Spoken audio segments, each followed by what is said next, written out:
जय श्री राम।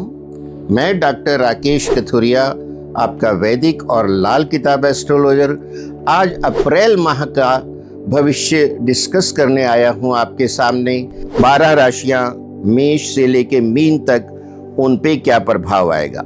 सबसे पहली राशि है भचक्र की मेष। ये अग्नि तत्व की राशि है और इसके स्वामी मंगल हैं। इसमें द्वादश भाव में ये योग बना हुआ है, एकादश में राहु का योग बना हुआ है और इस राशि की चढ़ती साढ़े सती है और इसके लगन में शुक्र बैठे हैं। तो इनका जो है भारी अपव्यय होगा, स्वास्थ्य संबंधी समस्याएं आ सकती हैं और अगर इनका कोई वीज़ा रुका हुआ है, फॉरेन ट्रेवल है, तो वो अवश्य हो जाएगा, वीज़ा क्लियर हो जाएगा। पारिवारिक संबंधों में मधुरता रहेगी और लेकिन 12वें में ये ग्रह होने के कारण शत्रु स्थान को सप्तम दृष्टि से देखते हैं। गुप्त शत्रुओं से सावधान रहें, कारोबार में समस्या आ सकती है और गुरु की सप्तम, नवम और एकादश भाव पर शुभ दृष्टि होने से इनको राहत मिलेगी। ये विष्णु सहस्त्र नाम का पाठ करते रहें। इनके लिए शुभ तिथियां हैं 1, 4, 8, 9, 15, 16, 17, 24 और 25 अप्रैल। वृषभ राशि ये भचक्र की दूसरी राशि है। ये पृथ्वी तत्व की राशि है। इसके स्वामी शुक्र हैं और इसके अंदर 19 तारीख से शुक्र प्रवेश कर जाएंगे। इनके लाभ स्थान में शनि जी गोचर कर रहे हैं सूर्य और मंगल के साथ। तो इनका कहीं धन रुका हुआ है वो इनको मिल जाएगा।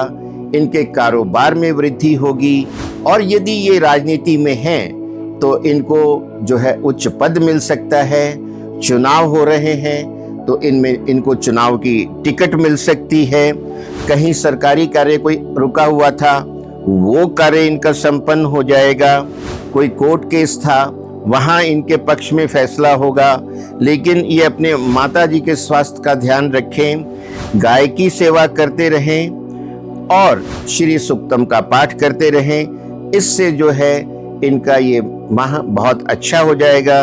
इनके लिए जो शुभ तिथियां हैं 2, 3, 6, 7, 11, 12, 16, 18, 19, 26 और 27 अप्रैल है। इसका ये अपने प्रोग्राम के हिसाब से लाभ उठाएं। भचक्र की अगली राशि है मिथुन। ये वायु तत्व की राशि है। इसके स्वामी बुध हैं और बुध जो है 11 अप्रैल से अपनी नीच राशि मीन में जा रहे हैं। तो इनके लिए भी कहीं ना कहीं बुद्धि भ्रमित होने वाली है। ये गलत निर्णय ले बैठेंगे और उसका इनको खामियाजा भुगतना पड़ेगा। और जो है बुध मीन राशि में जा रहा है। मीन के स्वामी गुरु इनके ही राशि मिथुन में वर्तमान है। ये एक थोड़ी राहत है और इनको एक्सपोर्ट इंपोर्ट से लाभ हो सकता है क्योंकि इनके 10वें भाव में ये चतुर्ग्रही योग है। इलेक्शन के लिए अगर राजनीति में हैं तो इनको टिकट मिल सकती है।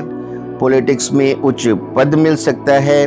नौकरी में प्रमोशन की संभावनाएं हैं। ये हरी मूंग साबुत भिगो कर सुबह पक्षियों को देते रहें। इससे इनके बिगड़े काम बनेंगे और प्रतिदिन सिद्ध कुंजिका स्तोत्र का पाठ करें, कन्या पूजन करें। शुभ तिथियां हैं 4, 5, 9, 10, 14, 15, 20 और 21 अप्रैल। अब हम बात करेंगे भचक्र की चौथी राशि कर्क की। ये जल तत्व की राशि है। इसके स्वामी चंद्रमा हैं जो कि बहुत ज़्यादा उतार चढ़ाव देते हैं मानसिक, और इनके द्वादश भाव में गुरु हैं। इनके लाभ स्थान में शुक्र आ जाएंगे। 10वें भाव में शनि है, 9वें भाव में राहु है और साथ में इनके सूर्य मंगल हैं। तो इनका भी यदि कोई सरकारी काम रुका हुआ है तो उसमें इनको सफलता मिलेगी, इनको इलेक्शन की टिकट मिल सकती है, राजनीति में बड़ा पद मिल सकता है, नौकरी में है प्रमोशन मिल सकता है। इनके लिए तीर्थ यात्रा करना बहुत शुभ रहेगा और ये अपनी माता के स्वास्थ्य पे ध्यान दें, उसमें उतार चढ़ाव हो सकता है और ये इनका मित्रों से तालमेल अच्छा होगा। अध्यात्म की तरफ झुकें, अध्यात्म साधना करें, शिव पूजन करते रहें, बड़े भाई की सेवा करें। जब जेब में लाल रुमाल रखें, इससे भी इनको राहत मिलेगी। इनके लिए शुभ तिथियां हैं 6, 7, 12, 13, 22 और 23 अप्रैल। इसका ये लाभ लें।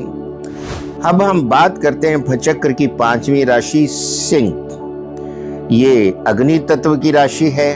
इसके स्वामी सूर्य देव हैं, जो कि इस समय मीन राशि में शनि के साथ जो हैं और मंगल के साथ अंगारक योग बनाए हुए हैं। तो इनके लिए अष्टम ढैया चल रही है। इनकी सावधानी अपेक्षित है। अपने स्वास्थ्य का ध्यान रखें, वाहन चलाते समय सावधानी रखें, कहीं किसी झूठे विवाद में ना फंस जाएं, ये ध्यान रखें और तीर्थ यात्रा करें। गंगा जल स्नान में गंगा स्नान करें, तीर्थ यात्रा करें और गरीबों में दान करें, छाया पात्र दान करें, गरीबों की मदद करते रहें, सूर्य को जल दें। तो इनके जो है कारोबार में कुछ सुधार हो सकता है।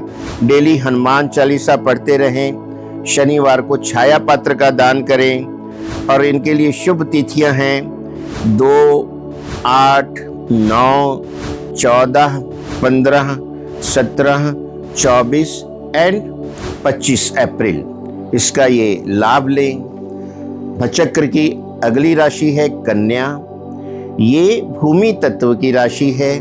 इसके स्वामी बुध हैं और ये सप्तम भाव में आके विचरण करेंगे। इसमें साथ में शनि जो है और मंगल हैं, सूर्य हैं। एक जड़ता योग बन जाता है, यानी चलते हुए काम रुक जाते हैं। पारिवारिक संबंधों में तनाव की संभावना है और वाहन चलाते समय सावधानी रखें, कहीं किसी झूठे वाद विवाद मुकदमे में ना फंस जाए, इस चीज़ का ध्यान रखना बहुत ज़रूरी है। लेकिन नवम भाव में जो शुक्र आ जाएंगे 19 तारीख को, उससे इनको राहत मिलेगी।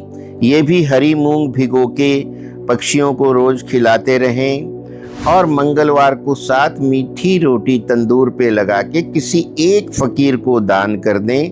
हनुमान चालीसा पढ़ते रहें। इनके लिए शुभ तिथि हैं 2, 3, 12, 13, 19, 26 और 27 अप्रैल। इसका ये लाभ लें। अब हम बात करते हैं भचक्र की 7वीं राशि तुला। ये वायु तत्व की राशि है।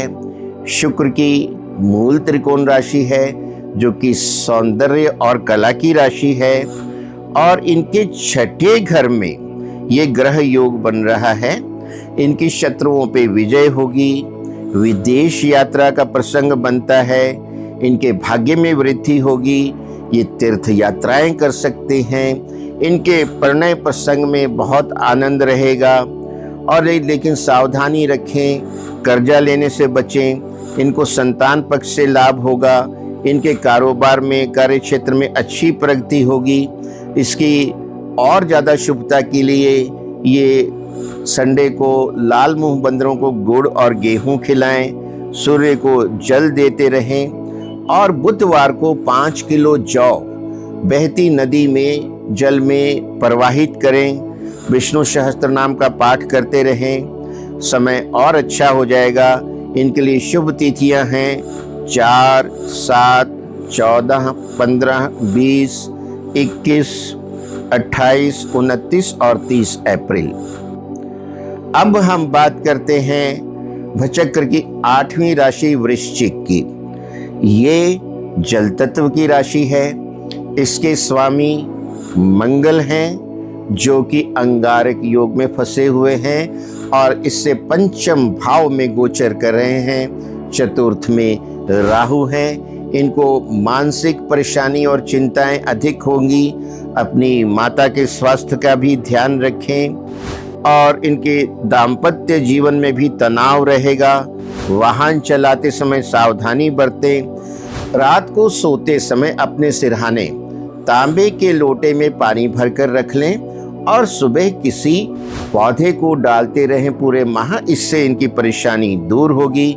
हनुमान चालीसा पढ़ते रहें और नहाते समय पानी में थोड़ा सा कच्चा दूध मिला लें। इनके लिए शुभ तिथियां हैं 6, 7, 10, 16, 22 और 23 अप्रैल।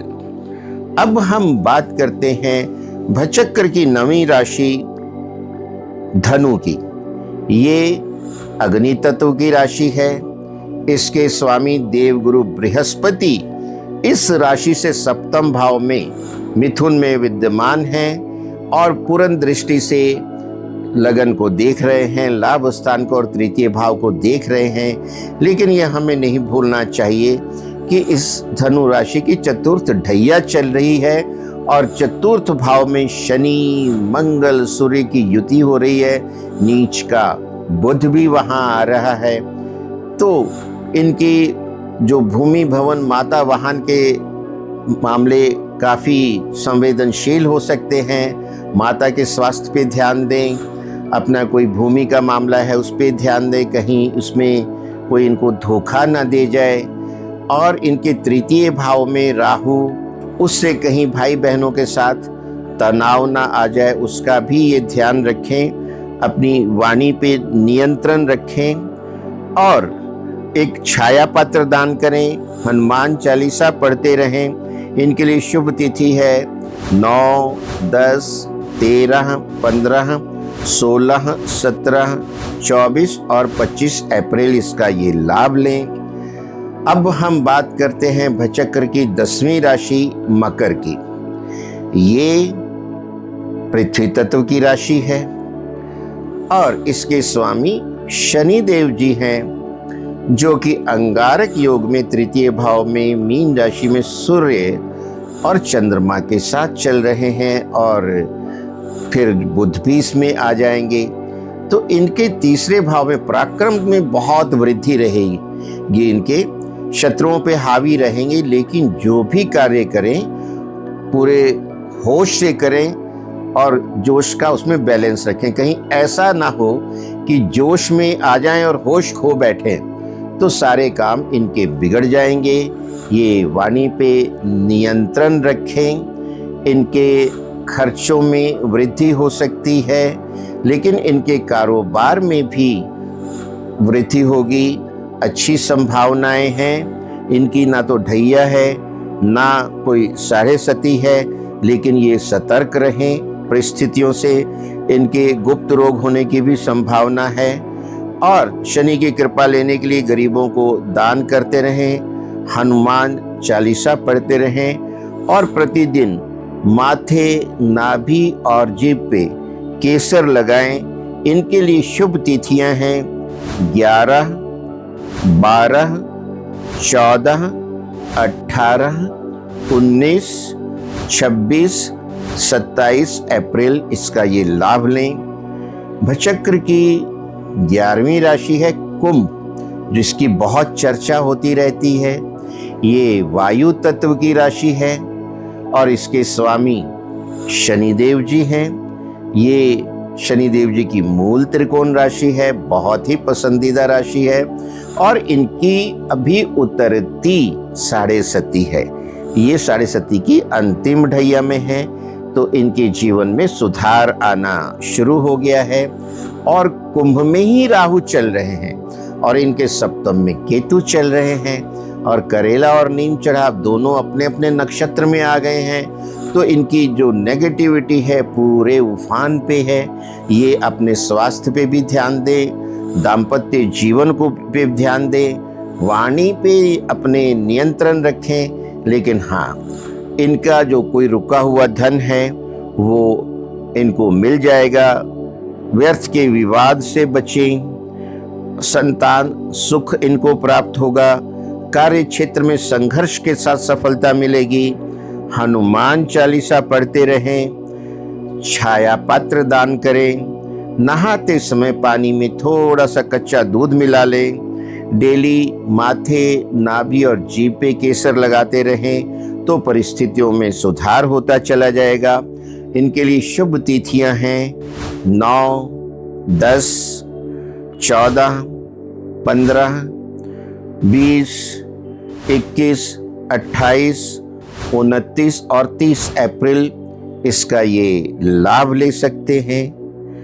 अब हम बात करेंगे भचक्र की अंतिम राशि मीन की। ये जल तत्व की राशि है, इसके स्वामी देवगुरु बृहस्पति हैं और इसी राशि में सारा उत्पात हो रहा है।